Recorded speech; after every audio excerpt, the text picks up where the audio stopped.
Reaching record highs, millions of tourism-related companies are at risk of shutting down.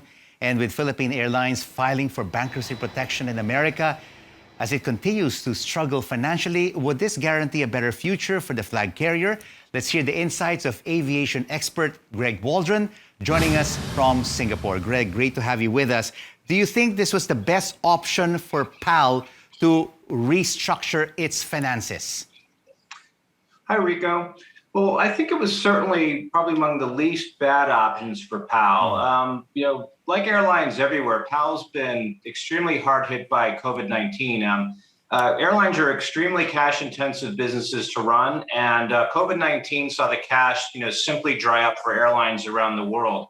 So, basically, airlines are struggling for survival. In some countries, that's meant, very serious state support through share purchases, that kind of thing.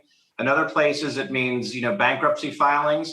So PAL really had to do something. And I think Chapter 11 is a good option because it'll protect the airline and help it, get back on its feet. All right. It may be the right avenue to get the airline back in the black. But what are the chances that this could also fail? Well, it's certainly challenging because the issues that drove, PAL to these desperate straits, if you will, still prevail. I mean, the COVID-19 pandemic is as persistent as ever. And even, with vaccines being rolled out, we're still finding a very serious reluctance on the part of governments to open up wholesale air travel, which is really, fundamental to, keeping airlines going. And also the competitive pressures on PAL are going to still be there. You have Cebu Pacific, very, well-run airline. You have Philippines AirAsia as well, AirAsia low-cost carrier. These are, pretty solid competitors, especially Cebu Pacific. So yeah, the competitive pressures are still there, but also too, I think after the restructuring, I think PAL will be much better focused on costs and much more streamlined. So I think its chances of, surviving are definitely going to be better after this process than they were before. I mean, they had to do something. They had to do something definitely to turn around their fortunes. And this pandemic, at this point, sees no end.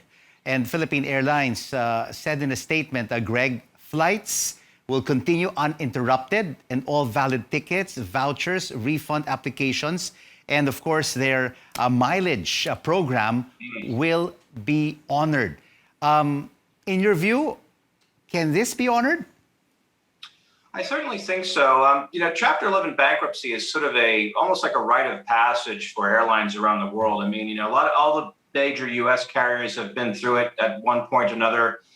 So United Airlines, Japan Airlines went through a major bankruptcy proceeding about 10 years ago. And, it does give airlines to step back, keep breathing. They can still perform their function, flying people around and so forth. So it's kind of a very useful tool when things get too hard to go into Chapter 11. Some people would debate that is it smart to actually allow airlines to do this, but at least PAL can avail itself of this. PAL Holdings, Greg, is partly owned by Japan's ANA Holdings.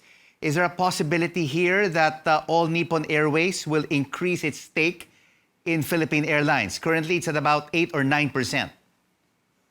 Well, I wouldn't put it totally outrule it, but of course, ANA is also troubled right now as well. Like ANA and Japan Airlines are suffering massive operating and net losses, again, owing to the pandemic.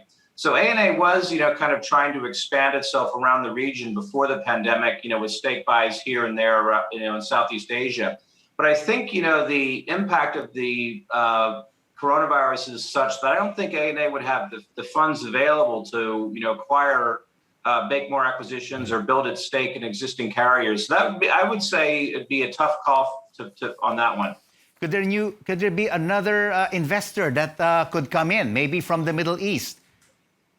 Certainly, it's always possible. There's still money sitting on the sidelines, and we have seen interest in, even though this is the worst crisis in the aviation sector history, there still is money on the sidelines that's willing to go in and help start new airlines. We've seen that in other countries around the world, and we could well see that in the Philippines. People either wanting to start new carriers or else, sort of like, buy when there's blood on the streets, as you will.